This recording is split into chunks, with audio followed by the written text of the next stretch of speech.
जय जगन्नाथ जय Odisha. This is Diljit Siraj from Utkal classes Nimapada. तो पे आज आम आज वीडियो लेक्चर रे बहुत इम्पोर्टाट तीन टा टॉपिक ऊपर आलोचना करवा। ताले कौन से मुख्य तीनोटी टॉपिक तुम मान अवगत कर दूची। प्रथम टॉपिक पिले हूँ आम प्रथम गोलटेबल बैठक ऊपर पढ़ा। प्रथम गोलटेबल बैठक रे ओडिया मानकर भूमिका स्वतंत्र ओडिशा प्रदेश गठन पाई कौन रही। द्वितीय आम पढ़ा कांग्रेस भूमिका स्वतंत्र ओडिशा प्रदेश गठन में कांग्रेस कौन भूमिका रही से विषय में आलोचना करवा। थर्ड रे आम पढ़ा सब कमिटी जो सब कमिटी कहली पिले। थर्ड रे आम पढ़ा हूँ सीमा निर्धारण कमिटी।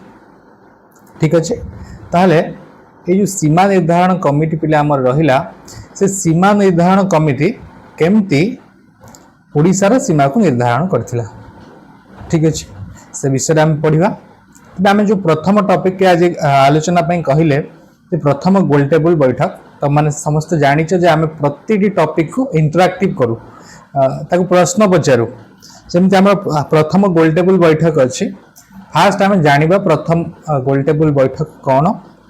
द्वितीय आम जानिबा एथिरे ओडिया मानकर भूमिका कौन थिला। ये जो प्रथम गोलटेबल रहिला बैठक एथिरे ओडिया मानकर भूमिका स्वतंत्र ओडिशा प्रदेश गठन पाई कौन रही। तापर जानिबा यार फलाफल माने नेक्स्ट आम पढ़ा यार फलाफल कौन रही। तेरे चलतु स्टार्ट करिबा। प्रथम गोलटेबल बैठक 1930 मसीह जो समय आईन अमान्य आंदोलन चलता है। फास्ट आम पढ़ुचे गोलटेबल बैठक कौन। जो 1930 मसीह आईन अमान्य आंदोलन चालू थाए भारत संपूर्ण भाव में इंग्रेज मान विरुद्ध आंदोलन तीव्रतर रखि थाए। ठीक अच्छे ये समय 1930 मसीह भारत इंग्रेज मान विरुद्ध कंप्लीटली गोटे तीव्रतर आंदोलन करुच्ची। इंग्रेज माने प्राय सरेंडर पोजिशन को पलि आसला। इंग्रेज मानकर आउ सत्साहस नाही आम सांगरे मुकाबिला करने से चरमपंथी को आपणे सारे जेते प्रकार अन्याय अत्याचार करहब से सबू कलापर ये जो आंदोलन बन्ही जमा भी थमिबारे लागू नाही। ठीक अच्छे आंदोलन तीव्रतर हो चलती। तेरे यही आंदोलन को अटकाइबापी यही आंदोलन को अटकाइबापी इंग्रेज माने कौन करथिले। इंग्रेज माने गोटे बैठक डाकरा देथिले। ठीक अच्छे जो थे कि 1930 मसीह लंडन ठारे गोटे बैठक आयोजन करथिले आपस बुझामणा निमंते। कहला बसिक आलोचना करबा आउ माने आंदोलन करबा बसिक बुझामणा करबा जहाँ को गोलटेबल बैठक कहगला जहाँ को आम गोलटेबल बैठक बोली कहूँ। ठीक अच्छे बुझी हो पिला। Thank you. तेबे यही बैठक 1930 मसीहा नवेम्बर 12 रु 1931 जानुआरी 19 पर्यंत होता। माने ये जो गोलटेबल बैठक कौन आम प्रथम पर्यायर पढ़ुचे ये गोलटेबल बैठक केबे आरंभ होता 1930 मसीहा नवेम्बर 12 रु आरंभ होइकी 1931 जानुआरी 19 पर्यंत होता। जानुआरी 19 पर्यंत यही बैठक चली बुझी हूँ 1931 जानुआरी 19। तेरे यह तो थिला प्रथम गोलटेबल बैठक। एबे आमे देखिबा ए प्रथम गोलटेबल बैठक रे ओडिशा मानकर भूमिका कौन थिला स्वतंत्र ओडिशा प्रदेश गठन करिबार। ठीक अच्छे तबे यही बैठक रे बिहार ओडिशा से आम जानी बिहार ओडिशा थिला। बिहार ओडिशा रू ओडिशा को अलगा करने आम संग्राम चलती। यही बैठक रे बिहार ओडिशा सरकार द्वारा मनोनीत होई ओडिया मानक प्रतिनिधि रूपे पारलाखे मुंडी महाराज कृष्णचंद्र गजपति जोग देते। पे बिहार ओडिशा जे सरकार थिले तांको द्वारा मनोनीत होइथिबा ओडिया मानकर प्रतिनिधि रूपे पारलाख मुंडी महाराज कृष्णचंद्र गजपति जोग देते। ये गोलटेबल बैठक रे काहाकू पठा जाइथिला पारलाख मुंडीर महाराज कृष्णचंद्र गजपति को पठा जाइथिला। क्यों भाव में ओडिया मानकर प्रतिनिधि भाव में जे कि जाई ओडिया मानकर दाबी प्रथम गोलटेबल बैठक रे उपस्थापन करिवे। से कहा द्वारा नियुक्ति होइथिले से बिहार ओडिशा रो सरकार द्वारा नियुक्ति होइथिले।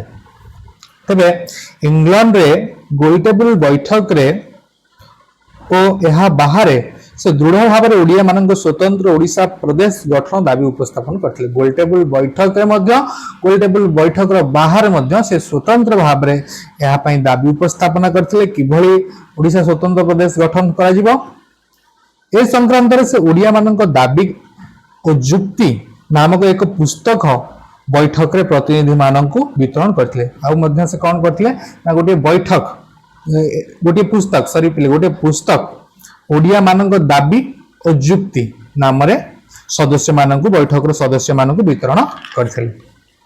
ठीक अच्छे प्रथम तो से दाबी उपस्थापन कले सेकेंड से कौन कले ना जो माने सब थिले बैठक रे से मानक पुस्तक वितरण करते। ओडिया मानक दाबी और जुक्ति नाम थिला से पुस्तक। ठीक अच्छे से लंडन ठारे कृष्णचंद्र इंग्लैंड रो भारत सचिव सामुएल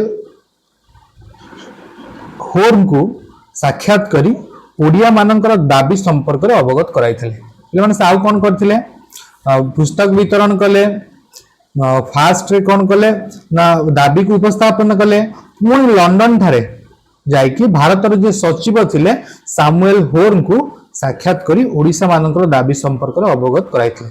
आउ तुम जानी खुशी हम जो 1931 जनवरी 16 तारीख में महाराज कृष्णचंद्र एक ऐतिहासिक भाषण माध्यम स्वतंत्र ओडिशा प्रदेश गठन यौक्तिकता उपस्थापन करथिले। जार फलस्वरूप महाराज कृष्णचंद्र अकाट्य जुक्ति और अक्लांत परिश्रम जो इंग्रेज सरकार ओडिया मानक स्वतंत्र प्रदेश गठन दाबी को स्वीकार करथिला। शेष में इंग्रेज सरकार स्वतंत्र ओडिशा प्रदेश गठन पाई स्वीकार करथिला आम दाबी को। यह द्वारा मधुसूदन दासंकर दीर्घ कठिन परिश्रम को फलप्रसू करिबारे गजपति समर्थ होइथिले। ठीक अच्छे पे ए तार फलाफल जो आम गोलटेबल बैठक पढ़ले गोलटेबल बैठक रे ओडिया रा भूमिका भी पढ़ले कृष्णचंद्र गजपति केमती ओडिया मान को रिप्रेजेंट करते से विषय जानले। कृष्णचंद्र गजपति ओडिया मान को रिप्रेजेंट करबा परे तार फलस्वरूप आम 1931 मसीह इंग्रेज माने कौन कले आम दाबी को ग्रहण करथिले एवं स्वतंत्र ओडिशा प्रदेश गठन दाबी को स्वीकार करथिले। ठीक अच्छे तेज यह तार फलाफल जदि आम प्रथम टॉपिक कथा कहबा प्रथम टॉपिक एंड होगा सेकेंड टॉपिक। ठीक अच्छे आशा कर प्रथम topic row beat by beat तुम मैंने बुझी पार्थिव। एबे आम जो टॉपिक पढ़िया को जाउछे से टॉपिक होची जातीय कांग्रेस रो ओडिशा प्रसंग। माने जातीय कांग्रेस रे ओडिशा रो प्रसंग जातीय कांग्रेस जो थिला तादरे ओडिशा रो प्रसंग। ठीक अच्छे तबे ओडिशा रो स्वतंत्र प्रदेश गठन में कांग्रेस रो भूमिका कौन रही आम ए आलोचना करवा। ठीक अच्छे ताला आम ए कौन आलोचना करवा पे ना ओडिशा स्वतंत्र प्रदेश गठन रे कांग्रेस रो कौन भागीदारी थिला कांग्रेस हमको केते परिमाण में सहायता सहयोग करथिला से विषय आम ए टॉपिक रे आलोचना करवा। तबे 1931 मार्च 29 रे केबे पिले 1931 मार्च 29 रे कराची रे अनुष्ठित 1931 मार्च 29 रे कराची रे अनुष्ठित जातीय कांग्रेस अधिवेशन रे ओडिशा प्रतिनिधि माने स्वतंत्र ओडिशा गठन दाबी संपर्क में महात्मा गांधी को अवगत कराइथिले। ठीक अच्छे तेबे केबे महात्मा गांधी को अवगत कराइथिला केउठारे 1931 मसीहा मार्च 29 तारीख रे कराची रे अनुष्ठित जातीय कांग्रेस अधिवेशन रे ओडिया माने गांधीजी को अवगत कराइथिले एवं गांधीजी अवगत हैला परे यहा को दृढ़ समर्थन करथिले एवं आश्वासना मध्ये देथिले द्वितीय गोलटेबल बैठक रे एही प्रसंग को से उत्थापन करिवे। एवं 1931 मे 3 तारीख रे ओडिशा प्रादेशिक कांग्रेस सभा रे एक पृथक ओडिशा प्रदेश प्रतिष्ठा पाई सरकार को ऊपर चाप पकाइबा को हरे कृष्ण महताब द्वारा आगत प्रस्ताव सर्वसम्मत क्रमे गृहीत होइथिला। ताले कोन होइथिला 1931 मे 3 तारीख रे ओडिशा प्रादेशिक कांग्रेस सभा रे एक पृथक ओडिशा प्रदेश गोटे पृथक ओडिशा प्रदेश पाई कांग्रेस प्रादेशिक सभा रे सरकार को ऊपर चाप पकाइबा पाई हरे कृष्ण महताब द्वारा आगत प्रस्ताव सर्वसम्मत क्रमे गृहीत होइथिला। सरकार को केमती चाप पकाय जीव से विषय काम करा जायथिला। यहा को सर्वाभिमुखी एही जो सरकार ऊपर चाप पकेबा एवं लोक मान अवगत करने पंडित नीलकंठ दास अध्यक्षतार एक कमिटी गठन करा जायतिला। यार सदस्य मान थिले गोपबंधु चौधरी, लिंगराज पाणिग्राही, शशिभूषण रथ, रंजन पट्टनायक, मुकुंद प्रसाद दास, विचित्रानंद दास, लक्ष्मी नारायण मिश्र। बोले बुझीगला जो कमिटी तैयारी करागला केमिति ए जो रही स्वतंत्र ओडिशा प्रदेश को गठन करा जिबार प्रक्रिया ताकू केमिति सर्वाभिमुखी करा जिवो सेथि पई गोटे कमिटी गठन करा जे कि पंडित नीलकंठ दास अध्यक्षतार एवं तार सदस्य माने थिले लिंगराज पाणिग्राही, शशिभूषण रथ, निरंजन पट्टनायक आदि। एहीपरि भावे जातीय कांग्रेस स्वतंत्र ओडिशा प्रदेश गठन प्रक्रिया को पूर्ण समर्थन करला। ताले एभली भाबरे ओडिशा प्रादेशिक कांग्रेस कथा कहबा किबा जातीय कांग्रेस कथा कहबा एभली भाबरे ओडिशा को स्वतंत्र प्रदेश गठन करिया पई से माने सहयोग करथिले। जदि आमे गोटे इंपोर्टेंट टॉपिक एबे आलोचना करबा सेकंड टॉपिक हम सरीची एबे आमे थर्ड टॉपिक ऊपर आलोचना करबा। जे आमे थर्ड टॉपिक ऊपर पिला आलोचना करबा तबे तार टॉपिक रो ना होची सीमा निर्धारण कमिटी। आने सीमा निर्धारण कमिटी कहले हम कोन बुझुचे ए जो सीमा निर्धारण कमिटी पिले ओडिशा रो सीमा निर्धारण करा दिबा पई गोटे कमिटी गठन करा जाईची से विषय रे आमे पढिबा आगु। तबे यह द्वारा कौन हम ना ओडिशा सीमा को निर्धारण कर सीमा निर्धारण कमिटी टॉपिक को आम पुणी दि भाग रे डिवाइड करछु। गोटे कमिटी ए कमिटी कौन बाहर लक्ष्य कौन थिला एवं ओडियांकर पदक्षेप एही कमिटी रे ओडियांकर पदक्षेप कौन रहितला से विषय मध्ये आलोचना करिवा। तबे यदि आम सीमा निर्धारण कमिटी कथा कहिबा तबे 1931 मसीह रे सेप्टेम्बर 13 रे ओडिशार सीमा निर्धारण करिबा पाई भारत 3 सदस्य विशिष्ट जे कमिटी प्रस्तुत करिथिला ताहा होची सीमा निर्धारण कमिटी। यार अध्यक्ष थिले सामुएल ओ डनेल। एही सीमा निर्धारण कमिटी अध्यक्ष नाम मन रखिबा सामुएल ओ डनेल। तांको नाम होची सामुएल ओ डनेल। और अन्य 2 जन सभ्य थिले बॉम्बे रो एचएम मेहटा और आसाम रो टीआर फुकन। एही कमिटी रे महाराज कृष्णचंद्र गजपति नारायण देव, सचितानंद सिन्हा, सीवीएस नरसिंह राजू सहयोगी सदस्य रूप थिले। बुझियो बोले एते सहयोगी सदस्य रूप हमर 3 जन रहिले से होचन सचितानंद सिन्हा, महाराज कृष्णचंद्र गजपति एवं सीवीएस नरसिंह राजू। तेबे ओडियांक पदक्षेप एवं पढ़ा तेज आम जानिले जे ए निर्धारण कमिटी लक्ष्य कौन था जे ओडिशा रे सीमा को निर्धारण करबा यार मुख्य लक्ष्य थिला एवं यार सदस्य माने के रहिथिले यार अध्यक्ष के थिले केते जन सदस्य थिले केते जन सहयोगी सदस्य थिले 3 जन सदस्य थिले यार अध्यक्ष थिले होचन सामुएल ओ डनेल अन्य 2 जन जे थिले हमर सदस्य से होचन एचएम मेहटा और आसाम रो टीआर फुकन। सहयोगी सदस्य कथा कहवा महाराज कृष्णचंद्र गजपति एवं सचितानंद सिन्हा एवं सीवीएस नरसिंह राजू। ठीक अच्छे एवं कौन सब पदक्षेप निया प्लान देख जो समय रे तेलुगु माने मांद्राज रु ओडिशा को कोनोसी अंचल हस्तांतर करा जीवो नाही बोली दृढ़ मत पोषण करुथिले माने जेतेबेले ओडिशार सीमा निर्धारण करा जीवा पई स्थिर करा गला सेतेले आमे समस्त जानिचे मांद्राज रे ओडिया रे किछि अंश रहितला तेनु करी जेतेबेले सेही अंश को ओडिशा संगे मिसेबा पई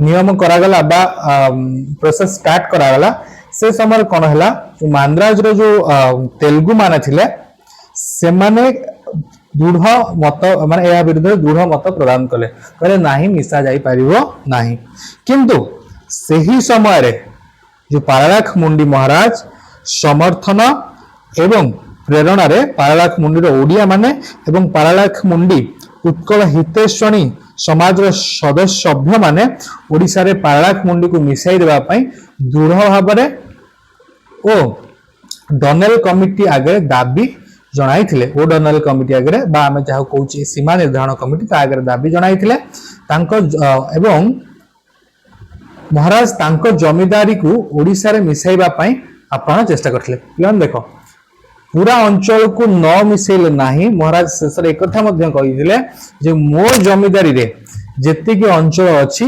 ताकू मिसा जाऊ पालाख मुंडीर जेतिकी अंचल मो जमीदारी रे अछि ताकू ओडिशा संगे मिसाई दिया जाऊ ठीक अछि तो ओडिशा रो ओ डनेल कमिटी रो निर्धारण देखो पिले ओडिशा रे जो निर्धारण सीमा निर्धारण करा गला ओ डनेल कमिटी द्वारा बा सीमा निर्धारण कमिटी द्वारा ताकू ओडिशा माने ग्रहण करि पारले नाही काहे कि ग्रहण करि पारला नाही कारण ओडिशा प्रदेश रु पालाखमुंडी मंजूसा मेदिनपुर एवं सिंहभूमि को बाद दिया जायथिला एई जो अंचल गुडी नाम खोली एगुडा को ओडिशा रे स्थान दिया जाय नथिला सीमा निर्धारण कमिटी द्वारा एवं यह को प्रतिभा करिबा पई 1932 मसीहा अगस्त 21 रे ब्रह्मपुर ठारे लक्ष्मीधर महांती अध्यक्षतार सहर उत्कल सम्मिलनी एक जरूरी अधिवेशन अनुष्ठित होइतिला ठीक अच्छे कहा अध्यक्षतार 1932 मसीहा अगस्त 21 रे ब्रह्मपुर ठारे लक्ष्मीधर महांती अध्यक्षतार उत्कल सम्मेलन रे एक जरूरी अधिवेशन अनुष्ठित होइतिला एही अधिवेशन रे ओ डनेल कमिटी रो प्रतिकूल निर्धारण विरुद्ध रे ए जो कमिटी तैयारी करा गला कोन पे तैयारी करा जायतिला जे आमे माने ओ डनेल कमिटी बा सीमा निर्धारण कमिटी द्वारा जो प्रस्ताव गृहीत हला ओडिया रा विभिन्न अंचल को बाद दिया जाय कि ओडिया बा ओडिशा तैयारी हला माने सीमा निर्धारण करा गला ताकू ओडिया माने ग्रहण न करिया पई न करिबारु से माने 1932 मसीहा अगस्त 21 रे ब्रह्मपुर ठारे लक्ष्मीधर महांती अध्यक्षतार उत्कल सम्मेलन रे एक जरूरी अधिवेशन अनुष्ठित करथिले एवं एही अधिवेशन रे ओ डनेल कमिटी रा प्रतिकूल निर्धारण विरुद्ध रे बड़लाट को अवगत कराइबा पई पालाख मुंडी महाराज को अधिनायकत्व रे एक कमिटी करा जायतिला ताले कोन करा जायतिला ए जो कमिटी ए जो अधिवेशन हला से अधिवेशन जो लक्ष्मीधर महांती अध्यक्षतार 1932 मसीहा अगस्त 21 रे सीमा निर्धारण कमिटी को प्रतिवाद करिकी जो आमर बैठक हला बा अधिवेशन हला से अधिवेशन रे कोन प्रस्तुत करा गला से अधिवेशन में कौन चूड़ांत निष्पत्ति निया गला से अधिवेशन में निष्पत्ति यह निया गला जे गोटी आमे कमिटी गठन करिबा जहां जे कि ओ डनेल कमिटी को ओ डनेल कमिटी रो प्रतिकूल निर्धारण विरुद्ध रे बड़लाट को अवगत कराइबा जे एमती काम होईची आउ एया दरकार काहा को जणा जिवो बड़लाट को जणा जिवो तेबे एही कमिटी 1932 जो कमिटी तैयारी हला 1932 मसीहा अगस्त 21 रे जो कमिटी तैयारी कला गला पालाख मुंडी रो महाराज को अधिनायकत्व रे जो कमिटी गठन कराइतला से कमिटी 1932 मसीहा सेप्टेम्बर रे 17 रे ठीक अछि सेप्टेम्बर 17 रे सिमला ठारे बड़लाट लॉर्ड विलिंग डॉन को जेमती तांकर निष्पत्ति हेतला बड़लाट को भेटिबा विलिंग डॉन को साक्षात करथिले एहा पूर्वरु 1932 सेप्टेम्बर 2 रे समान साक्षात कले केबे 1932 सेप्टेम्बर 17 रे ता पूर्वरु 1932 सेप्टेम्बर 2 रे बिहार ओडिशा विधान परिषद रो बेसरकारी सदस्य मानक द्वारा ओडिशा सीमा निर्धारण कमिटी रो अयौक्तिक जो निष्पत्ति से नैथिला अयौक्तिक निष्पत्ति ताकू निंदा करा जिबा सहित तुरंत एक पृथक ओडिशा प्रदेश गठन करिबा पई लक्ष्मीधर महांती द्वारा आगत और मधुपुर राजा द्वारा संशोधित प्रस्ताव समस्त बेसरकारी सदस्य मानक द्वारा सर्वसम्मत भाव गृहीत होइतिला माने सेमान तो बड़लाट को भेटिले ता पूर्व मध्य सेमान कोन करथिले ना जो प्रस्ताव सेमाने तैयारी करथिले सेटा को समस्त आगे सर्वसम्मत भाव गृहीत करथिले ता पूर्व बड़लाट को पाखु जिबा पूर्व जो प्रस्ताव सेमाने तैयारी करथिले निंदा करके काहाकू सीमा निर्धारण कमिटी रो प्रस्ताव को निंदा करके गोटे पृथक ओडिशा प्रदेश गठन पई लक्ष्मीधर महांती द्वारा और मधुपुर राजा द्वारा संशोधित प्रस्ताव समस्त बेसरकारी सदस्य मानक द्वारा सर्वसम्मत भाव गृहीत कराइथिले बुझियो पिला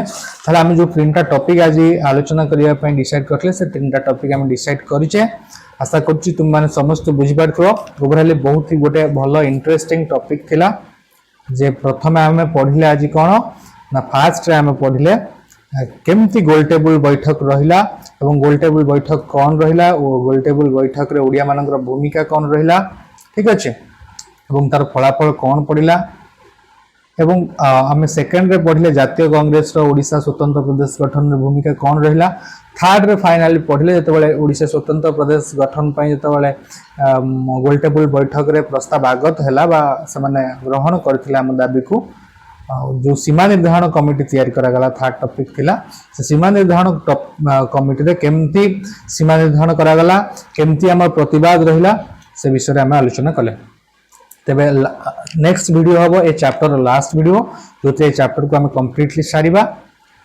थैंक यू जय जगन्नाथ जय ओडिशा आशा करुच्ची तुम मानक वीडियोटी भल लगी जदि वीडियोटी भल लगी तो निहाती तुम माने तुम सांग मान संगे शेयर कर लाइक कर सब्सक्राइब कर जय जगन्नाथ।